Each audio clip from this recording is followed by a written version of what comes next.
Slow moving counters હોય છે આ બંને, અને આજના દિવસે એક સમાચારને પગલે એક સારું બ્રેકઆઉટ આવ્યું છે. તો શું સેટઅપ તમને અહીંયા સુધરતું દેખાઈ રહ્યું છે? આપણે જોઈએ સેટઅપ સુધરે છે. અહીંયા અવંતી ફીડ્સમાં આપણે જોઈએ રેન્જ બ્રેકઆઉટ જોવા મળે છે અબાઉટ 687 લેવલ્સ. અપસાઇડ પર આજનું જે ઓપનિંગ છે 712 નું છે. જો આજનું ઓપનિંગ ઉપર ક્લોઝિંગ આવે સો અપસાઇડ પર જે મેજર લેવલ્સ આપણને જોવા મળશે 760 ના છે, જ્યાં લગીને હવે 619 ઉપર પ્લેસ છે. અવંતી ફીડ્સમાં બોટમ લાગી ગયું છે. સેકન્ડ જે કાઉન્ટર છે એ છે એપેક્સ ફ્રોઝન. આમાં બી આપણે જોઈએ એક અપસાઇડ થી એક ફોલિંગ ટ્રેન્ડ લાઇન જોવા મળતી છે સિન્સ જુલાઈ 2020 પર. સ્ટોક કંઈક ને કંઈક ફોલિંગ ટ્રેન્ડ ના બ્રેકઆઉટ પાસે પ્લેસ છે. હેવિંગ સેડ ધેટ 257 પાસે એક મેજર રેઝિસ્ટન્સ છે. જો આ લેવલ ક્લિયર થાય અને ક્લોઝિંગ આવે અને વોલ્યુમ પાર્ટિસિપેશન ઇન્ક્રીઝ થાય સો ડેફિનેટલી આ જે લેવલ્સ અપસાઇડ પર ઓપન થશે it will be of 275. So conditional buying તમે કરી શકો છો અબાઉટ 257, અને જે અપસાઇડ પર ટાર્ગેટ્સ બનશે ઓલમોસ્ટ 275 ના બનશે. લોઅર એન્ડ પર આપણે એક સ્ટોપ લોસ રાખશું એ છે 245 નો. સો બે કાઉન્ટર પર આઉટલુક પોઝિટિવ છે. Having said that Apex Frozen ફૂડ્સમાં કન્ડિશનલ બાઇંગ કરવાની સલાહ રહેશે. Outlook positive. એપેક્સની અંદર એક 257ને પાર નીકળે ત્યારબાદ 275ના ટાર્ગેટ માટે અહીંયાથી આપણે તેજી કરવાની રહેશે, એટલે એના પર એક ફોકસ ખાસ કરીને રાખતા રહીશું. વેલ, આપણી સાથે હવે ચર્ચામાં ધ્વનિજી પણ જોડાયા છે. ધ્વનિજી, સ્વાગત. Very good morning. અને જુઓ, આજના દિવસે બજારની એક પોઝિટિવ શરૂઆત થઈ છે. નિફ્ટી, બેંક નિફ્ટી બંને એક રેઝિસ્ટન્સ પાસે આવીને આજના દિવસે ઊભા છે. કયા રીતની રણનીતિ આપની આજના દિવસ માટે રાખશો ખાસ બંને પર? Good morning. ડેફિનેટલી યસ, ઇન્ડેક્સની અંદર આપણને એક અહીંયા આગળ બાઇંગ ઇન્ટરેસ્ટ જોવા મળી રહ્યું છે અને ક્રુશિયલ જંક્શન પાસે છે. અહીંયા આગળ જોઈએ તો ડેલી સ્ટ્રક્ચર પર એક ફોલિંગ ટ્રેન્ડ લાઇન અહીંયા આગળ આપણને જે જોવા મળી હતી એનું બ્રેકઆઉટ જે છે એ 25,200ની પાસે છે. But overall option data suggest કરે છે કે 25,000નું પણ લેવલ અહીંયા આગળ નિફ્ટીમાં છે એક રેઝિસ્ટન્સ તરીકે કામ કરતું જોવા મળી રહ્યું છે. તો આ લેવલની ઉપર ટકી રહી અને 25,200ની ઉપર આપણને જે બ્રેકઆઉટ મળે તો અહીંયા આગળ ઓવરઓલ નિફ્ટીની અંદર એક કન્વિક્શન જે છે બુલિશ સાઇડનું એ વધારે સ્ટ્રોંગ બનતું જોવા મળે. અત્યારે ડેફિનેટલી એક બુલિશ અપ્રોચ રાખવો જોઈએ, પણ એક કોશિયસ બુલિશ અપ્રોચની અહીંયા આગળ સલાહ રહેશે, કારણ કે આપણે રેઝિસ્ટન્સ પાસે છીએ એટલે પ્રોફિટ તમને જે પણ મળતા હોય જ્યાં દેખાતા હોય ત્યાં આગળ બુક કરતા રહેવું એવી અહીંયા આગળ સલાહ બનતી દેખાઈ રહી છે નિફ્ટીની અંદર. જ્યાં સુધી બેંક નિફ્ટીનો સવાલ છે, ડેફિનેટલી બેંક નિફ્ટીની અંદર પણ આપણને સ્ટ્રેન્થ જોવા મળી છે. બટ ઓવરઓલ ડે આજે જે છે એ ઓપન હાઈની સાથે બેંક નિફ્ટીમાં અહીંયા આગળ ચાલુ થયો છે અને ત્યાં આગળથી આપણે જોઈએ તો એને આપણે ક્રોસ નથી કરી રહ્યા. અને સેમ જંક્શન પર તમે ડેલી સ્ટ્રક્ચર પર જુઓ તો 20 દિવસની જે ડીએમએ હોય એ પણ આપણને જોવા મળી રહી છે. એટલે રેઝિસ્ટન્સ જે બેંક નિફ્ટીમાં છે એ સ્ટ્રોંગલી જોવા મળે છે. અહીંયા આગળ 54,550 થી લઈને 54,600ના લેવલની વચ્ચે આ લેવલ્સ અહીંયા on the higher side cross કરીએ તો અહીંયા આગળ કન્વિક્શન જે છે એ વધારે બનતું દેખાય બેંક નિફ્ટીમાં. એટલે બંને ઇન્ડેક્સની અંદર ડેફિનેટલી અહીંયા આગળ બુલિશ સાઇડનો વ્યૂ પોઈન્ટ બને છે, બટ કોશિયસ બુલિશ સાઇડ છે. એટલે પ્રોફિટ જ્યાં પણ મળતો હોય ત્યાં બુક કરતા રહે.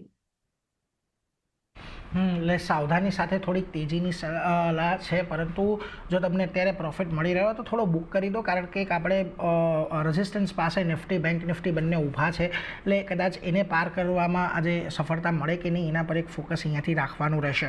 પરંતુ આગળ વધીએ અને સ્ટોક સ્પેસિફિક ચર્ચા આપણે હવે શરૂ કરીએ ધ્વનિજી સાથે. પણ ધ્વનિજી, સૌથી પહેલાં તો ઓરેકલ ફાઇનાન્સ, OFSSનું કાઉન્ટર સારી તેજી છે. જુઓ, અહીંયા આપણને ઓલમોસ્ટ 7.5%ની તેજી, 5.5%થી વધારે એનું OI, અને કારણ અહીંયાથી એકમાત્ર એટલું છે કે એમની પેરેન્ટ કંપની યુએસની અંદર છે, એના ગઈકાલે રિઝલ્ટ આવ્યા અને ત્યારબાદ 28% જેટલો શેર ઓરેકલનો ગઈકાલે અમેરિકાની અંદર ચાલ્યો હતો. એટલે આજે થોડીક અહીંયાનું પુશ ઇન્ડિયન સબસિડરીની અંદર પણ મળી રહ્યો છે. ચાર્ટ પર એક સારું બ્રેકઆઉટ છે, પરંતુ અહીંયા જ્યાં આજના દિવસના જે હાઈ બનતા દેખાયા છે 9100ના, ત્યાં જ એક્ઝેક્ટલી 200 દિવસની મૂવિંગ એવરેજ પ્લેસ થયેલી છે. અને ઘણા લાંબા સમયથી ઓલમોસ્ટ જાન્યુઆરી મહિનાથી એ 200 દિવસની મૂવિંગ એવરેજની ઉપર નીકળ્યું નથી આ કાઉન્ટર. લાગે છે અહીંયાથી આજના એક ઉછાળા બાદ કોઈક સારું ફોલોઅપ આપણને આવતું દેખાય કે પછી થોડુંક કોશિયસ રહેવું જોઈએ આ તેજી બાદ અહીંયા? ડેફિનેટલી આની અંદર જે બાઇંગ ઇન્ટરેસ્ટ એ સ્ટ્રોંગલી જોવા મળી રહ્યું છે. ઇનફેક્ટ જોઈએ તો કરીબ વીકલી સ્ટ્રક્ચર જે છે એ આનું ઇન્ટરેસ્ટિંગ બને છે, જ્યાં આગળ આપણને આ વીકમાં જોવા મળે છે કરીબ 9 થી 10%ની અહીંયા આગળ on the higher side momentum જોવા મળ્યું છે. આ કન્ટિન્યુ રહેશે on the higher side. Weekly structure જોઈએ તો સ્ટ્રોંગ અહીંયા આગળ સપોર્ટ લેવલ બનાવ્યું કાઉન્ટર, અને ત્યાં આગળથી આપણને આ જે હાયર મૂવ્સ છે એ જોવા મળી રહ્યા છે. અને વીકલીઝ પર શોર્ટ ટર્મ ડીએમએઝ ને અહીંયા આગળ આપણે ક્રોસ કરી રહ્યા છે, તો બનેલા રહેવાની સલાહ રહેશે. ઉપરની તરફ ટાર્ગેટ જે આવવાનો બની રહ્યો છે, તો અહીંયા આગળ 9680 9680 ના લેવલ સુધી પોઝિશનલી કાઉન્ટરની અંદર on the higher side momentum જોવા મળે. અને સ્ટોપ લોસ ધારો કે તમે લોંગ પોઝિશન બનાવી હોય તો સ્ટોપ લોસને ટ્રેલ કરી લેજો. નીચેની તરફ તમારો સ્ટોપ લોસ હવે જે બને છે તો 8300 નો બને છે. ફ્રેશ બાઇંગની સલાહ નહીં રહે, કારણ કે રિસ્ક રિવોર્ડ ફેવરેબલ નહીં રહે, બટ ઓલરેડી એક્ઝિસ્ટિંગ બાઇંગ હોય તો હોલ્ડ કરતા રહો. એટલે જુઓ, ખાસ કરીને નવી પોઝિશનિંગ બનાવવાની સલાહ નથી, પરંતુ છે તો અત્યારે જાળવીને રાખો, એવી જ એક સલાહ અત્યારે ઓરેકલ ફાઇનાન્શિયલ્સ પર. અને ખાસ કરીને આ સ્ટોકની અંદર જ્યારે પણ આપણે જોયું છે હિસ્ટોરિકલી પણ કે યુએસની પેરેન્ટ કંપનીના જ્યારે રિઝલ્ટ આવે છે ત્યારબાદ અહીંયા આપણને એક સારું મુવમેન્ટ આવતું જોવા મળતું હોય છે, એટલે એના પર એક ફોકસ ખાસ કરીને રાખતા રહેજો. ધ્રુમિલજી, તમારી પાસે આવી છે ખાસ કરીને ટીટાગર. આજના દિવસે જુઓ, ગઈકાલે એક બહુ સારું બ્રેકઆઉટ હતું, આજના દિવસે બ્રેકઆઉટનું આપણને ફોલોઅપ આવી રહ્યું છે. સારી તેજી છે, પરંતુ અહીંયા પણ એ જ વાર્તા કે 200 દિવસની મૂવિંગ એવરેજ 913ની આજુબાજુ છે, 906ના હાઈ બન્યા છે. લાગે છે અહીંયાથી આ જે મોમેન્ટમ આવી રહ્યું છે કદાચ આપણને વધારે તેજી દર્શાવી શકે. ડેફિનેટલી આપણે જોઈએ સ્ટોકમાં ઓલમોસ્ટ ફર્સ્ટ વીક ઓફ ઓગસ્ટમાં એક ફેક બ્રેકડાઉન જોવા મળેલું, ત્યારબાદ સ્ટોક એક રેન્જમાં હતો અને કાલના સેશનમાં એક બ્રેકઆઉટ જોવા મળેલું અબાઉટ 890 લેવલ્સ. અને આજે બી આપણે જોઈએ સો એક સારી એવી ફોલો થ્રુ બાઇંગ જોવા મળે છે. તો ડેફિનેટલી કરન્સી પર બાઇંગ કરો, લોઅર એન્ડ પર 890 નો સ્ટોપ લોસ મેન્ટેન કરો, અપસાઇડ પર 930 અને 940 ના ટાર્ગેટ જોવા મળશે. વોલ્યુમ પાર્ટિસિપેશન બી આપણે જોઈએ, કમ્પેરેટિવલી બાઇંગ ડેઝના આપણે વોલ્યુમ પાર્ટિસિપેશન જોયું છે, so it is higher as compare to selling days. So Outlook positive, keep a stop loss below 890, upside પર 930 અને 940 ના ટાર્ગેટ્સ ટીટાગર રેલવે સિસ્ટમમાં જોવા મળશે.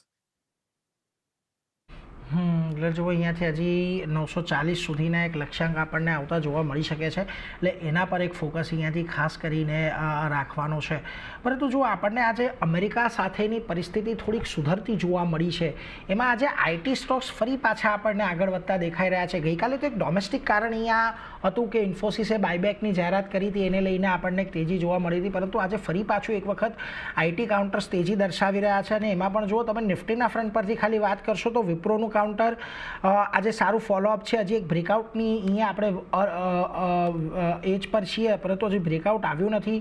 બીજી તરફ HCL ટેક જોશો તો ત્યાં આગળ આજના દિવસે તમને જુઓ એક સારી ખરીદદારી નીચલા સ્તરેથી આવતી જોવા મળી રહી છે. ઇવન ફ્યુચર્સની અંદર આજના દિવસે તમને પર્સિસ્ટન્ટ સિસ્ટમની અંદર એક સારી તેજી છે કે જ્યાં આગળ ઓલમોસ્ટ આજના દિવસે જે બાઇંગ ઇન્ટરેસ્ટ છે આપણને સારો એવો વધતો દેખાઈ રહ્યો છે. 4.25% તેજી અહીંયા છે ઓલમોસ્ટ. અને LTI માઇન્ટ્રીમાં પણ એક આજે સારા મૂવ્સ આવતા દેખાઈ રહ્યા છે. ને અહીંયા એક બ્રેકઆઉટ આપણને જોવા મળી રહ્યો છે 200 દિવસની મૂવિંગ એવરેજની ઉપર. ઘણા બધા સ્ટોક્સ આજે બઝિંગ છે ધ્વનીજી આઈટીમાંથી, અને ફોલોઅપ આજે બધે સારું છે.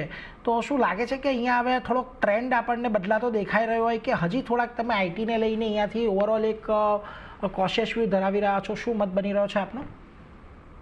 એટલે માર્કેટને અત્યારે જે સપોર્ટ કરી રહ્યું છે એ આઈટી જ છે. અહીંયા આગળ આઈટીમાં તમે જુઓ તો ઓવરઓલ આઈટી ઇન્ડેક્સમાં પણ એક બોટમ ફોર્મેશન બન્યું. આજના દિવસની ફોલોઅપ બાઇંગ જે છે એ અહીંયા આગળ કન્વિક્શન બતાવે છે કે આઈટીની અંદર આપણને વધારે અહીંયા આગળ તેજી જોવા મળી શકે એમ છે. ઘણા સ્ટોક્સ પણ અહીંયા આગળ છે જેની અંદર આપણને બોટમ ફોર્મેશન જોવા મળ્યું. પ્રીવિયસ સ્વિંગ લોઝની કાઉન્ટરે ટેસ્ટ કર્યા અને ત્યાં આગળથી બાઇંગ ઇન્ટરેસ્ટ આની અંદર બની રહ્યું છે. મિડ કેપ અને સ્મોલ કેપ આઈટી સ્ટોક્સની અંદર પણ અહીંયા આગળ બાઇંગ ઇન્ટરેસ્ટ જોવા મળે છે. એટલે ઓવરઓલ આખું પેકને જોવા જઈએ તો આખા સેક્ટરની અંદર જ આપણને અહીંયા આગળ બોટમ ફોર્મેશન પછી એક બાઇંગ ઇન્ટરેસ્ટ બનતું જોવા મળી રહ્યું છે. કાઉન્ટર સ્પેસિફિક જોઈએ તો આપણને ઘણા એવા કાઉન્ટર્સ છે, જેમ કે સૌથી મોટું કાઉન્ટર અહીંયા આગળ આપણે આઈટીની વાત કરીએ તો TCS ને મિસ ન કરાય. TCS ની અંદર એક બોટમ ફોર્મેશન બન્યું 3000ના લેવલની પાસે, અને ત્યાં આગળથી આપણને આની અંદર બાઇંગ ઇન્ટરેસ્ટ જોવા મળ્યું છે. એટલે કોઈને પણ અહીંયા આગળ પોઝિશનલ બાય પોઝિશન બી આની અંદર બનાવી હોય તો બનાવી શકાય એમ છે. નીચેની તરફ 3000 છે એ લેવલ પાસે એક સ્ટોપ લોસ મેન્ટેન કરવાનો. ઓન ધ હાયર સાઇડ જેવું કાઉન્ટર અહીંયા આગળ 3150 થી 3200 નું લેવલ ક્રોસ કરશે તો આની અંદર ફરીથી એક તેજી તમને જોવા મળશે, જ્યાં આગળ 3270 થી લઈને ઉપરની તરફમાં 3340 સુધીના ટાર્ગેટ્સ બની રહ્યા છે. પોઝિશનલ બેટ આઈટીની અંદર લઈ શકાય, અને ખાસ કરીને TCS જે કાઉન્ટર છે which is one of the biggest giants, એની અંદર અહીંયા આગળ ફોકસ બનાવ્યું. TCSની અંદર અહીંયાથી ખાસ કરીને ફોકસ રાખજો. એક સારી તેજી આજના દિવસે છે, બોટમ ફોર્મેશન અહીંયા થઈ રહ્યું છે, એટલે એના પર એક ખાસ ફોકસ રાખવાનું છે. પોઝિશનલ પોઈન્ટ ઓફ વ્યૂથી પણ તમે અત્યારે TCSની અંદર ધ્યાન રાખી શકો છો, એટલે એના પર એક ફોકસ અહીંયાથી ખાસ રાખજો. પરંતુ ધ્રુમિલજી, આઈટીમાંથી તમને અત્યારે કોઈ પસંદગી પડી રહી છે? કારણ કે જુઓ, ઘણી બધી સ્ટોકની મેં પણ ચર્ચા કરી, ધ્વનીજીએ પણ TCS અને ઓવરઓલ એક આઈટી પેકની વાત કરી, તમને અહીંયા સ્ટોક સ્પેસિફિક ક્યાં કશે પસંદગી પડી રહી છે આઈટીમાંથી ઓવરઓલ? કોફોર્જનું કાઉન્ટર છે ત્યાં આપણે જોઈએ સારું એવું બાઇંગ જોવા મળે છે. સ્ટોક એક રેન્જમાં હતો, આઈટીના ફોલમાં સ્ટોક મેજર કરેક્શન, સ્ટોકમાં કરેક્શન નથી જોવા મળ્યું. સો તમે આ કરંટ લેવલ્સ પર બાય કરી શકો છો. 1740 1760 ના રેન્જ પર લોઅર એન્ડ પર એક સ્ટોપ લોસ મેન્ટેન કરો. 1700 નો અપસાઇડ પર આપણને 1850 અને 1870 ના લેવલ જોવા મળશે કોફોર્જમાં. વોલ્યુમ પાર્ટિસિપેશન બી આપણે જોઈએ પ્રીવિયસ વીકમાં જ્યારે સેલિંગ આવતી હતી ત્યારે બિલો એવરેજ વોલ્યુમ પાર્ટિસિપેશન હતું. તો ક્લિયર ઇન્ડિકેશન છે કે આ સ્ટોક આવનારા દિવસમાં આઉટપરફોર્મ કરશે જો આઈટી ઇન્ડેક્સ અહીંથી અપસાઇડ પર મૂવ થાય છે. સો કોફોર્જ એક મારો આઈટીમાં એક પસંદગીદાર રહેશે. એટલે જો અહીંયાથી કોફોર્જ પર એક ધ્યાન રાખવાનું છે. અત્યારે પોઝિટિવિટી આપણને જોવા મળી શકે છે એટલે એના પર એક ધ્યાન આજના દિવસે ચોક્કસથી રાખતા રહેજો. અને જો આજના દિવસે અહીંયા ઓપન થયા બાદ એક સારી તેજી આવી છે અને તેજીની અંદર અમિતજીએ જે આપણે સવારે ટ્રેડિંગ કોલ આપ્યો હતો 1760ના લક્ષ્યાંક સાથેનો, એ અત્યારે આપણને અચીવ થતો દેખાઈ રહ્યો છે. એટલે આજના દિવસે એક સારી તેજી છે. ઓલરેડી 1760નો એક લક્ષ્યાંક આપણા અન્ય એનાલિસ્ટે આપ્યો તો એ થતો દેખાયો છે. હવે અહીંયાથી 1800 સુધી જવાની જગ્યા છે એટલે એના પર એક નજર રાખતા રહેજો. કોફોર્જ જ્યાંથી એક પોઝિટિવિટી હજી દર્શાવી શકે છે. પરંતુ એ સાથે જ